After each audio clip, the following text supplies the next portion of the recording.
नमस्कार।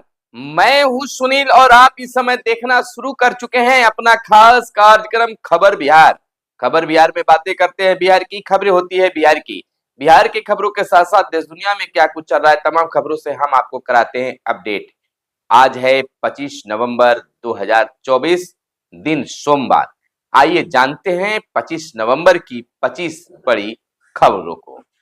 पहले बात कर लेते हैं जॉब्स की। भारतीय खाद्य निगम एफसीआई में जनरल ड्यूटी मेडिकल ऑफिसर के पदों पर भर्ती निकाली है। भारतीय खाद्य निगम एफसीआई में general duty medical officer GDMO के पदों पर भर्ती के लिए आवेदन आमंत्रित किए गए हैं। इन पदों पर भर्ती के लिए आवेदन प्रक्रिया शुरू हो चुकी है। आवेदन करने की अंतिम तिथि 16 दिसंबर 2024 है। इस भर्ती अभियान के माध्यम से भारतीय खाद्य निगम एफसीआई में general duty medical officer GDMO में के 6 पदों को भरा जाएगा। इन पदों के लिए उम्मीदवारों को ऑफलाइन आवेदन करना होगा। इस भर्ती के लिए उम्मीदवारों का चयन बिना किसी परीक्षा के होगा।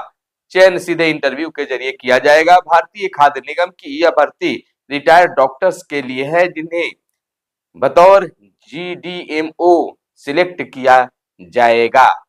वहीं जॉब्स की दूसरी खबर हम आपको बता दें कि भारतीय पशुपालन विभाग में 2246 पदों पर भर्ती निकली है। लास्ट डेट 25 नवंबर यानी आज तक है। 10वीं पास के लिए ग्रेजुएट कर सकते हैं इसमें अप्लाई। आपको बता दें कि भारतीय पशुपालन निगम लिमिटेड में 2000 से ज्यादा पदों पर भर्ती निकली है। इस भर्ती के लिए आवेदन की आखिरी तिथि आज 25 नवंबर तक ही तय की गई है। उम्मीदवार ऑफिशियल वेबसाइट पर जाकर आज ही आप आवेदन कर लें। वहीं हेमंत सोरेन ने किया सरकार बनाने का दावा पेश। 28 नवंबर को लेंगे मुख्यमंत्री पद का शपथ।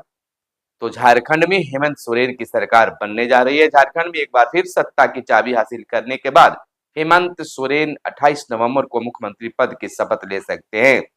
आज यानी बीते दिन हेमंत सोरेन के आवास पर इंडिया गठबंधन के विधायकों की बैठक हुई जिसमें उन्हें विधायक दल का नेता चुना गया। इसके बाद वह राजभवन गए और सरकार बनाने का दावा पेश किया। इसके बाद 28 नवंबर को शपथ ग्रहण कार्यक्रम का आयोजन होगा।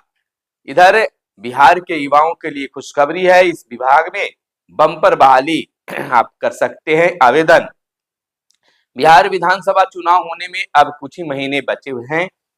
बिहार के मुख्यमंत्री नीतीश कुमार ने जनता से वादा किया है कि वो विधानसभा चुनाव से पहले 12 लाख युवाओं को नौकरी देने का वादा था। वहीं इस वादे को पूरा करने के लिए बिहार सरकार के द्वारा कोशिश जारी है। बिहार के कई विभागों में बहाली निकाली जा रही है।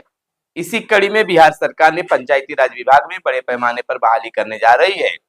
आपको बता दें कि बिहार सरकार ने राज्य के युवाओं के लिए खुशखबरी लाते हुए पंचायती राज विभाग में बड़े पैमाने पर भर्ती निकालने का फैसला किया है। इस भर्ती अभियान के तहत विभिन्न पदों पर हजारों रिक्तियां भरी जाएगी। वहीं हम आपको बता दें कि सीएम नीतीश के लिए छलका तेजस्वी का दर्द। जदयू को खत्म करना चाहती है भाजपा। उपचुनाव में मिली हार के बाद राजद का आया बड़ा बयान। आपको बता दें कि बिहार विधानसभा की 4 सीटों के उपचुनाव में राजद और सहयोगी दलों को मिली हार के बाद बीते रविवार को नेता प्रतिपक्ष तेजस्वी यादव का दर्द मुख्यमंत्री नीतीश कुमार के लिए छलका। राजद की बैठक को संबोधित करते हुए तेजस्वी यादव ने कहा कि 2 बार राजद के सबसे बड़ी पार्टी होने के बाद भी हमने वर्ष 2015 और 2022 में नीतीश कुमार को मुख्यमंत्री बनाया। तो यह तेजस्वी का दर्द सामने आया है। और तब नीतीश कुमार ने खुद कहा था, उन्होंने कहा कि तब नीतीश कुमार ने खुद कहा था कि भाजपा उनके दल को खत्म करना चाहती है, लेकिन भाजपा ने सिद्धांतहीन राजनीति करते राजद को सत्ता से हटाने का षड्यंत्र रचा। उन्होंने कहा कि हम नीतीश कुमार का पूरा सम्मान करते हैं। हमने उनके लिए जितना किया शायद उतना और कोई ना करे। तेजस्वी ने कहा कि भाजपा के लोगों ने बिहार में तमाम व्यवस्थाओं को हाईजैक कर रखा है। ऐसे में हम लोग एकजुट होकर बिहार में बदलाव लाने का काम करेंगे। नया बिहार, प्रगतिशील बिहार बनाने की कोशिश करेंगे ताकि देश के अव्वल राज्यों में बिहार शामिल हो। तो यह कोशिश से तेजस्वी यादव ने करने की बात की है। तो वहीं सम्राट चौधरी डिप्टी सीएम का एक बड़ा बयान आया है। उन्होंने कहा है कि लालू यादव को नीतीश कुमार के नेतृत्व में इतनी हार मिली है कि उस पीड़ा को सह नहीं पा रहे हैं। उनके परिवार के लोगों ने सिर्फ बिहार को लूटने का काम किया है, डिप्टी सीएम सम्राट चौधरी ने कही है। आपको बता दें कि इधर राज्यपाल से मिलकर हेमंत सोरेन ने दिया इस्तीफा। 28 नवंबर को तीसरी बार मुख्यमंत्री पद के लेंगे शपथ। बीजेपी ने नीतीश कुमार को गुमराह किया। नेता प्रतिपक्ष तेजस्वी यादव का उपचुनाव पर बड़ा बयान। कहा बीजेपी की ये आखिरी जीत है, इसके बाद ये लोग नहीं जीतेंगे। तो तेजस्वी यादव के आप बयान चर्चा का विषय बना हुआ है। वही सीएम नीतीश कुमार ने एसडीआरएफ के मुख्यालय भवन निर्माण कार्य की प्रगति का लिया बीते दिन जायजा। बिहार बीजेपी अध्यक्ष दिलीप जायसवाल ने तेजस्वी यादव के 2025 में सरकार बनाने के दावे का कसा तंज, दिया जवाब। वहीं गलत जमाबंदी और रिश्वतखोरी पर डीएम की सख्ती, सीओ और मनरेगा अधिकारी को दिया नोटिस।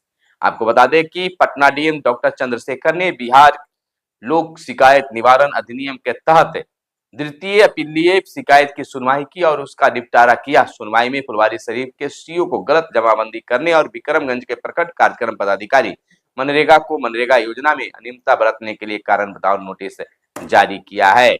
वहीं 2025 से पहले बिहार में 5 एयरपोर्ट बनेंगे। किन किन जिलों में बनेंगे? विमान सेवा की भी सुविधा मिलेगी। बिहार में हाल के वर्षों में सड़कों और पुलों का तेजी से विस्तार हुआ है। राज्य के एक छोर से दूसरे छोर तक यात्रा अब पहले से कहीं अधिक सुगम हो गई है। अब राज्य सरकार ने एयर कनेक्टिविटी को बढ़ावा देने के लिए बड़ी योजना तैयार की है। वर्तमान में राज्य में पटना, गया और दरभंगा एयरपोर्ट संचालित है, लेकिन आने वाले समय में 5 और नए एयरपोर्ट की सूची जुड़ जाएगी। अब ये कहाँ होगा हम आपको बताएंगे। वहीं हम आपको बता दें कि बीएड कोर्स किए शिक्षकों को नहीं मिलेगा प्रशिक्षित वेतनमान, शिक्षा विभाग का नया फरमान। आपको बताते चले कि बिहार शिक्षा विभाग इन दिनों आदेश पर आदेश निकाल रही है। इसी बीच एक खबर आई है कि बिहार में 6ठे चरण की शिक्षक बहाली में नियुक्त बीएड डिग्रीधारियों को वेतन को लेकर नया विवाद उभर कर है। जमुई जिले से जारी एक आदेश के अनुसार कक्षा 1 से 5 के लिए बहाल बीएड शिक्षकों को प्रशिक्षित वेतनमान का लाभ तभी मिलेगा जब वे 6 महीने का विशेष प्रशिक्षण पूरा करेंगे। तो एक अलग लकीर यह खींच दी गई है। इधर अय्यर का रिकॉर्ड, ऋषभ पंत बने आईपीएल इतिहास में सबसे ज्यादा कीमत पर बिकने वाले खिलाड़ी। आपको बता दें कि ऋषभ पंत अब इंडियन प्रीमियर लीग यानी आईपीएल इतिहास के सबसे ज्यादा कीमत पर बिकने वाले खिलाड़ी बन गए हैं। श्रेयस अय्यर को पंजाब किंग्स ने 26.75 करोड़ रुपए में खरीदा था, लेकिन ऋषभ पंत को लखनऊ सुपर जायंट्स ने 27 करोड़ रुपए में खरीद लिया। वे अब ऑक्शन क्या किसी भी तरह आईपीएल के सबसे महंगे खिलाड़ी बन गए। इस तरह से अय्यर का आईपीएल का सबसे महंगा प्लेयर बनने का रिकॉर्ड कुछ ही मिनटों में टूट गया। वे अब आईपीएल के दूसरे सबसे महंगे खिलाड़ी के तौर पर जाने जाएंगे। आपको बताते चले इधर कि महिलाओं को सौगात बना रही है सरकारें। नगद योजनाएं चुनाव में बढ़त का स्थापित करने का फॉर्मूला बनी, जमकर वोट कर रही हैं आधी आबादी। तो एक खास बात है। और वही नीतीश सरकार ने देश में रोजगार का पर्याय, विजय चौधरी ने कहा है। मंत्री ने कहा राज्य सरकार बड़े पैमाने पर नियुक्तियां कर रही है। अनुकंपा पर नियुक्त 37 कर्मियों को मंत्री ने दिया नियुक्ति पत्र। वहीं पशु अस्पताल में लगेगी अब एक्सरे मशीन। बता दें कि राज्य के सभी 101 अनुमंडल पशु अस्पतालों में एक्सरे मशीन लगेगी। इससे पशुओं के इलाज में सुविधा बढ़ेगी। गंभीर बीमार पशुओं की एक्सरे से बीमारी का पता लगाया जा सकेगा। तो पशुपालन विभाग की एक खास पहल। वहीं तय समय पर होगा सड़कों के लिए भूमि अधिग्रहण। राज्य सरकार के स्तर पर भी होगी इसकी नियमित समीक्षा। 56.78 एकड़ जमीन की आवश्यकता है परसा बाईपास के लिए, तो अब सरकार की ध्यान सड़कों पर भी है। इधर बच्चों को विद्यालय जाने के पहले ही दिन पोशाक किताब मिलेगी। आपको बता दें बच्चों को विद्यालय जाने से पहले ही दिन पोशाक और किताब उपलब्ध करा दी जाएगी। सरकार उन्हें इसके लिए संसाधन मुहैया कराएगी। खाते में पैसे देने के साथ साथ अन्य आवश्यक कार्य किए जाएंगे। यह जानकारी शिक्षा विभाग के अपर मुख्य सचिव डॉक्टर एस सिद्धार्थ ने दी। वे शिक्षा की बात के चौथे एपिसोड में शिक्षकों और बच्चों के सवालों के जवाब दे रहे थे। वहीं दक्षिण की सियासत में राहुल की विरासत संभालेगी प्रियंका गांधी। यह खास आई है। आपको जानते हैं कि हर तरह के चुनाव सामने आया, वहीं नतीजों से थम जाएगा ईवीएम पर सवाल। दोनों राज्यों के परिणाम आने के बाद कोई भी दल ईवीएम पर खुलकर सवाल खड़े नहीं कर पा रहा है। एक झारखंड का चुनाव आपने देखा है। झारखंड में हेमंत सोरेन की सरकार और महाराष्ट्र में भाजपा की सरकार बनने जा रही है। तो दोनों तरह की बात आ गई है, तो ईवीएम पर अब कोई सवाल नहीं खड़ा कर सकता। इधर पीके ने कहा किसी से गठबंधन नहीं, खुद 243 सीटों पर लड़ेंगे चुनाव। कहा एक माह पुरानी पार्टी ने 10% वोट लाकर ताकत दिखा दी है। जन स्वराज के सूत्रधार प्रशांत किशोर ने कहा कि हम आगामी बिहार विधानसभा चुनाव में सभी 243 सीटों पर लड़ेंगे, किसी दल से समझौता नहीं करेंगे, न ही किसी गठबंधन में शामिल होंगे। तो यह बड़ी बात प्रशांत किशोर ने कह दी है। वहीं बिहार में एनडीए का कुनबा बढ़ा, महागठबंधन को लगा झटका, भाजपा नंबर 1 पार्टी बनी, जदयू मजबूत हुआ। यह जनादेश सामने आया। राज्य की 31 लाख जीविका दीदियां बनी लखपति। एक साल में जीविका ने इन दीदियों को किया चिन्हित। दीदियों का अब बनेगा अलग समूह। तो यह राज्य में एक बड़ी उपलब्धि है। वहीं शहरी निकायों को 1200 करोड़ जारी। पटना समेत 19 नगर निगम को करीब 473 करोड़ रुपए उपलब्ध है। मोकामा नगर पंचायत में गंदे जल की निकासी में 40.56 करोड़ की योजना। वहीं आगे की खबर हम आपको बता दें कि दानापुर में 10 से होने वाला अग्निवीर भर्ती रैली स्थगित, वेबसाइट पर नई तिथि की जल्द घोषणा की जाएगी। तो यह थी आज की खास प्रमुख खबरें। मिलते हैं अगले वीडियो में, तब तक के लिए दीजिए इजाजत। जय हिंद, जय भारत, वंदे मातरम।